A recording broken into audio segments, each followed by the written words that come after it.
So here we are at the corner of Helms Avenue and Albert Street in Welland.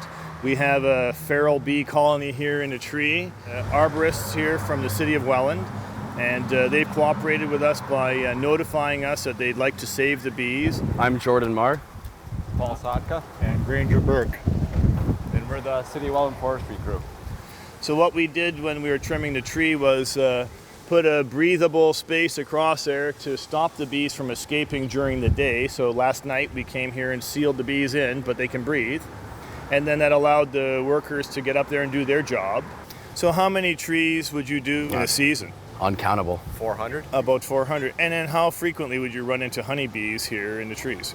That usually happens about 3 or 4 times a year. In the years gone by, we would have destroyed these bees because they were just in an awkward spot. But now we're looking at them in a little different way and saying that maybe the community here wants to have these bees here.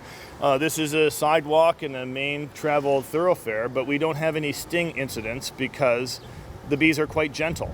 When we let them out, because of the vibration of the saw and the logs hitting the ground, they're going to be what we call in bee language a little bit pissed off, and they're going to come pouring out of here looking for something that caused this problem. But within 20 minutes they'll settle down and get back to their regular foraging work, and the hive will resume its normal activity. And we're just heading up here now to release the girls.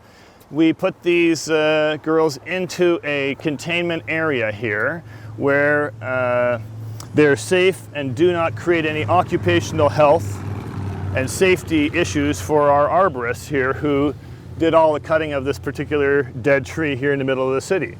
So we're going to open up this hive here, and I guarantee you that the girls will not be happy. They spent the whole night and most of the morning in here. It's 27 degrees. This is a breathable material that we're removing, so it's safe for the bees to stay in there. There may be some congestion in the hive and some issues with survival, but we want to make sure we get it all, because these small fibers really are meant to hold the bees in so that they can breathe. And my objective is to run away, because the guard bees will be coming out very shortly. So these girls are what we call unhappy. As they come out now, they're looking to also start the ventilation back in the hive again, because they've been congested in there. It's our objective here to save as many of these girls as possible.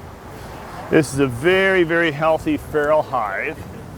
And you can see right now they're looking for the city workers because they're after them right now. Every day, 2,000 bees are leaving there and not coming back. Wow. And their last job is to be a tanker truck. It's a 10 milliliter tanker truck going to get nectar. So of the 60 gallons of nectar that they would collect, they only make 1 gallon of honey. The reason that we didn't move them, of course, is because this neighborhood seems to be able to support the bees, so we're going to support the neighborhood. So, you know, the less pesticides that are used here, the better. Well, thanks for all your information, George. Hey, really nice to meet you guys. Thanks for your help. So anybody who says that our municipal workers aren't fleet of foot, you just missed him running full speed.